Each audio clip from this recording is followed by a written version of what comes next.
Soyez fidèles à votre parole. Principe 54. On en est à 10 seulement pour terminer les 64 principes du succès. Le succès selon Jack.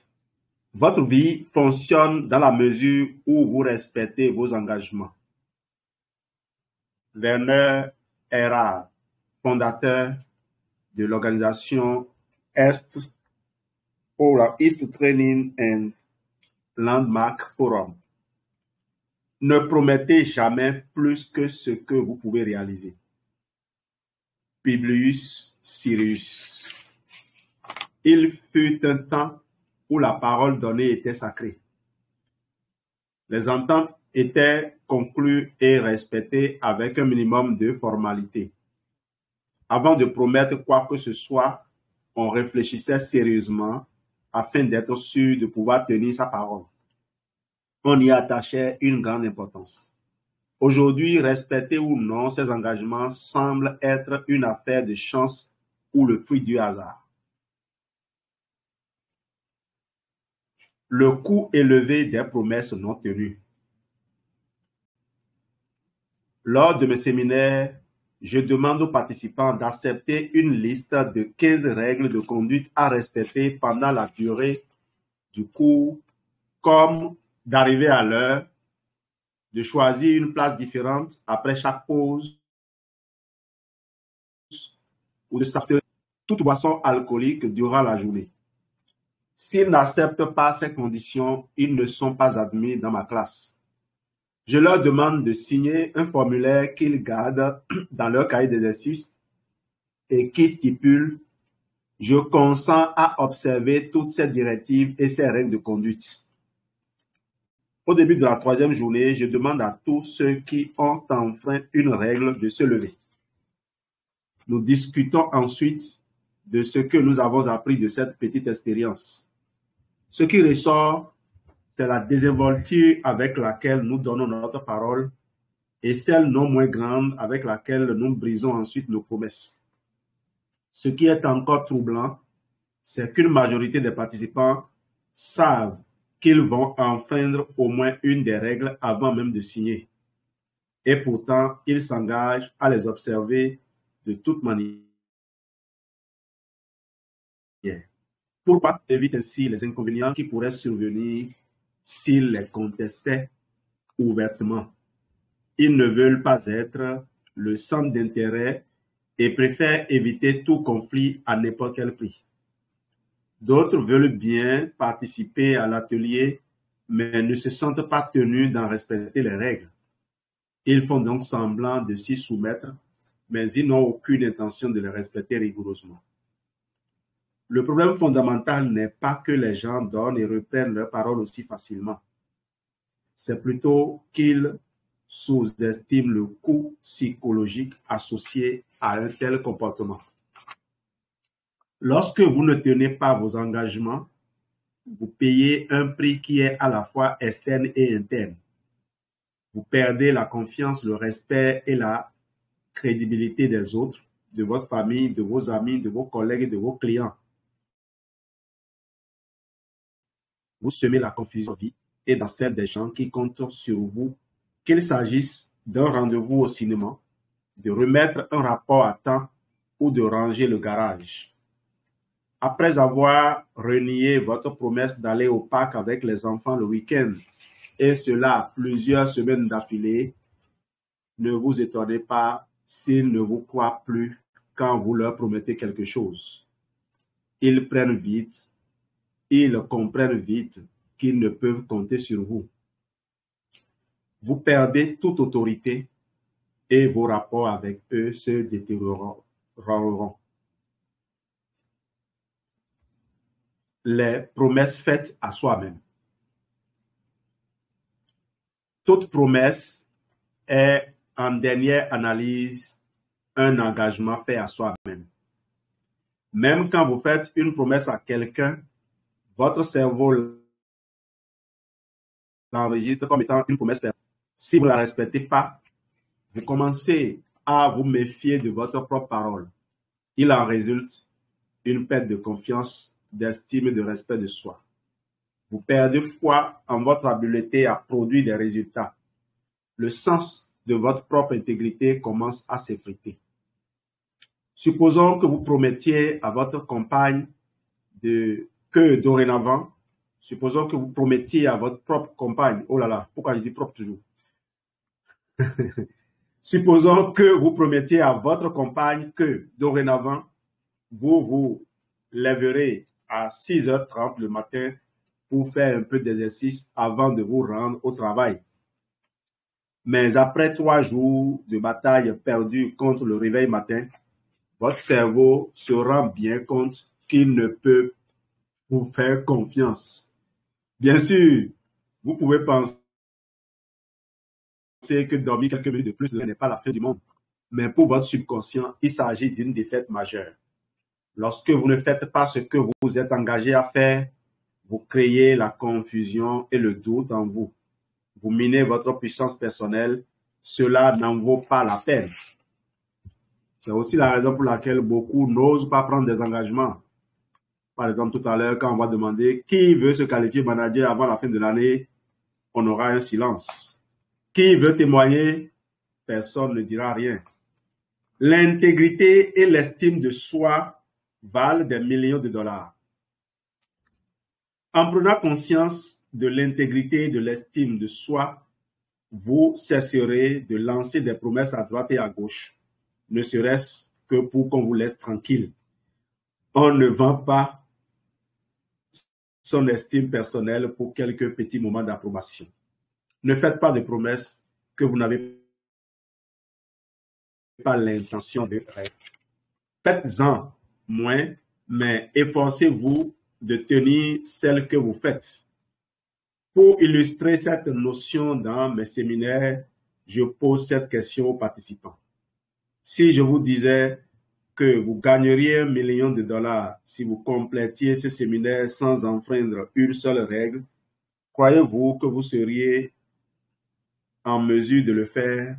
La plupart répondent bien sûr sans hésitation. Souvent, un esprit fort dira « Pas question de m'engager sur ce terrain. Je ne pourrai rien promettre d'une manière absolue. Je ne suis pas responsable du bouchon de circulation qui m'a retardé ce matin. » Ou encore, comment aurais-je pu arriver à l'heure alors que la personne qui devait me prendre s'est elle-même présentée en retard?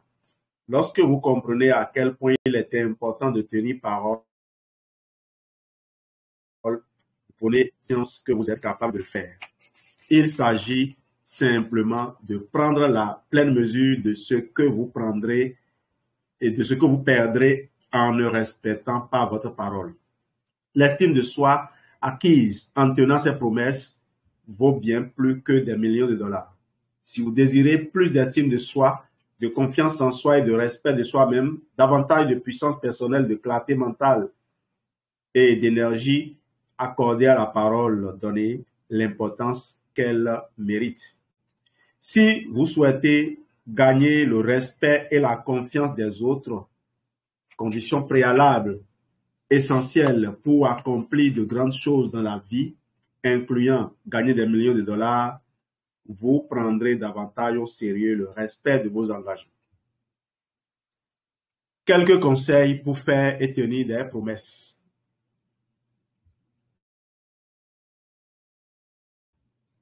Voici des conseils qui vous aideront à faire moins de promesses et à les tenir. 1. Ne faites que les promesses que vous avez l'intention de tenir.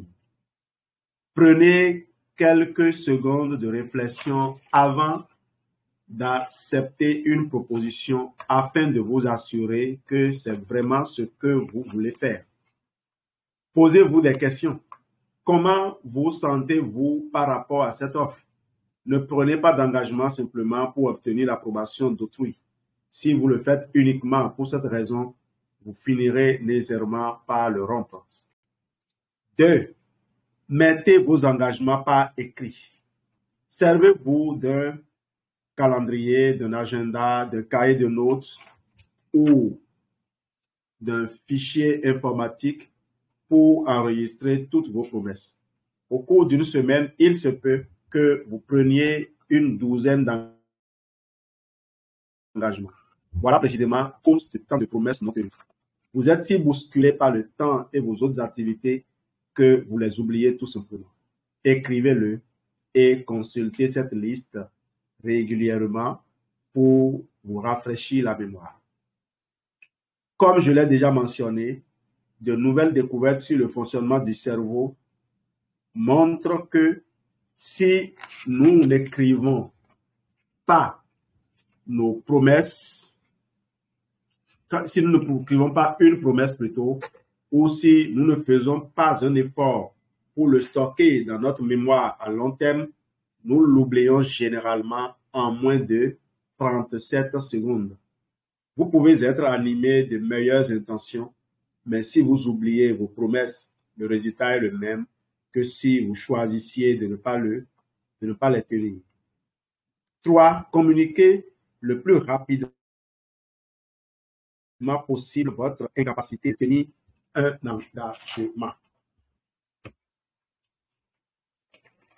Communiquez donc le plus rapidement possible votre incapacité de tenir un engagement. Dès que vous constatez que vous ne pourrez tenir une promesse, par exemple, votre voiture ne démarre pas, vous êtes coincé dans un bouchon de circulation, votre enfant est malade, votre gardien s'est décommandé, votre ordinateur est en panne, avertissez les personnes concernées le plus vite possible et renégociez votre entente. Ceci démontre votre respect par rapport au temps et aux besoins des autres. Ils peuvent planifier à nouveau, faire de nouveaux arrangements et limiter les dommages potentiels. Si c'est impossible, reconnaissez à la première occasion que vous n'avez pu tenir votre promesse, réparez les pots cassés et convenez de la marche à suivre ensuite.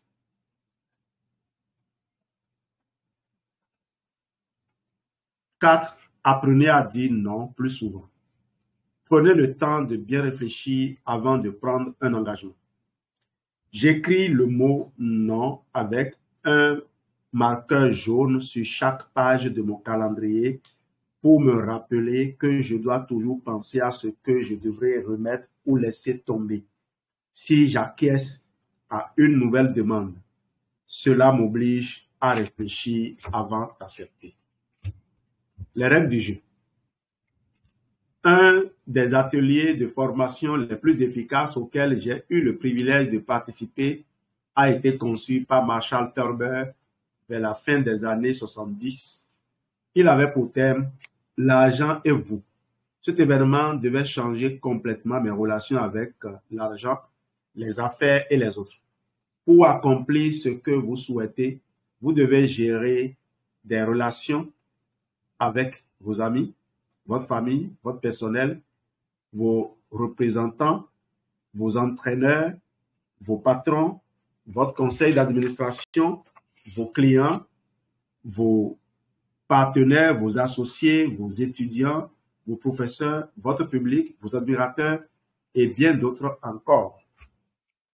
Pour que celle-ci soit fructueuse, vous devez établir ce que mon ami John Assaraf appelle les règles d'engagement, ou ce que Marshall Thurber, D.C. Cordova et les autres membres de l'organisation Accelerated Business School nomment de leur côté les règles du jeu. Comment allons-nous jouer ensemble? Quelles sont les règles de base et les conventions qui encadreront la relation? Marshall nous a enseigné les lignes directrices suivantes que j'ai faites miennes depuis lors. Si vous-même et toutes les personnes avec lesquelles vous interagissez acceptent de les adopter, votre niveau de succès ne connaîtra pas de limite. 1. La vocation, les valeurs fondamentales, les règles de vie et les objectifs de tous et de toutes doivent être respectés en tout temps. 2. Parlez avec de bonnes intentions, autrement, abstenez-vous. Ne cherchez pas à prendre les autres en défaut. Ne vous justifiez pas et ne défendez pas vos erreurs. 3. Si vous êtes en désaccord ou que vous ne comprenez pas, demandez des explications. N'essayez pas de prouver que votre interlocuteur a tort. 4. Ne prenez que les engagements que vous avez le désir et l'intention d'honorer. 5. Si vous ne pouvez respecter une promesse, communiquez avec la personne concernée à la première occasion. Faites amende honorable dès que possible. 6. Si quelque chose ne marche pas, examinez d'abord le cadre dans lequel vous fonctionnez. Proposez des solutions en matière d'amélioration du système et faites-les connaître à la personne qui peut faire quelque chose. 7. Soyez responsable. Ne blâmez pas les autres. Ne défendez pas vos erreurs. Ne vous justifiez pas, mais ne vous humiliez pas non plus. Je veux bien relire ces 7 règles. Et je ne vous demande pas d'essayer d'identifier quelqu'un sur la plateforme qui ne les respecte pas. Appliquez-les à vous-même. Si vous respectez toutes ces règles, priez pour trouver le meilleur moyen de les enseigner aux autres. Dès que vous remarquez que quelqu'un ne les applique pas et que cela fait partie des habitudes qu'il doit changer, alors vous pouvez y aller. 1. La vocation, les valeurs fondamentales, les règles de vie et les objectifs de tous et de toutes doivent être respectés en tout temps. 2. Parler de bonnes intentions. Justement, abstenez-vous. Ne cherchez pas à prendre les autres en défaut. Ne vous justifiez pas et ne défendez pas vos erreurs. 3. Si vous êtes en désaccord ou que vous ne comprenez pas, demandez des explications. N'essayez pas de prouver que votre interlocuteur a tort. 4. Ne prenez que les engagements que vous avez le désir et l'intention d'honorer. 5. Si vous ne pouvez respecter une promesse, communiquez avec la personne concernée à la première occasion. Faites amende honorable dès que possible. 6. Si quelque chose ne marche pas, examinez d'abord le cadre dans lequel vous fonctionnez. Proposez des solutions en matière d'amélioration du système et faites-les connaître à la personne qui peut faire quelque chose à ce sujet. 7. Soyez responsable. Ne blâmez pas les autres. Ne défendez pas vos erreurs. Ne vous justifiez pas, mais ne vous humiliez pas non plus. Misez gros. Si vous voulez vraiment être rigoureux dans votre politique de respecter vos résolutions, vous pouvez utiliser une technique que m'a enseigné mon ami Martin Ruth. Imaginez une conséquence particulièrement désagréable dans l'éventualité où vous ne tiendrez pas votre promesse, comme de faire un chèque d'une somme importante au nom d'un individu que vous n'aimez pas spécialement, ou vous rasez le crâne. L'avantage immédiat de ne pas tenir parole, dormir 1 heure de plus ou de ne pas avoir à prendre un risque sera sans commune mesure avec le coût de rompre votre promesse. Le prix à payer apparaîtra tellement que vous ne pouvez vous y soustraire. Martin s'est servi de cette technique pour tenir son engagement d'apprendre à plonger au haut d'un tremplin. Pour être absolument sûr qu'il ne fléchirait pas, il déclara à un ami que s'il n'avait pas encore appris à une date donnée, il ferait un chèque de $1000 au profit de Ku Klux Klan. Étant juif, Martin n'était pas, il va sans doute, étant juif, Martin n'était pas, il va sans dire, un grand admirateur de cette organisation. cette contribution aurait été pour lui bien plus douloureuse que la peur de plonger. Même si cela fut très difficile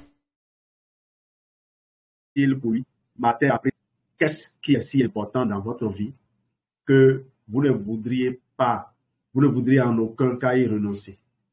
Déclarez publiquement que vous n'hésiterez pas à vous en séparer afin de trouver l'énergie de réaliser dès aujourd'hui ce que vous êtes engagé à faire. Est-ce que ma grande sœur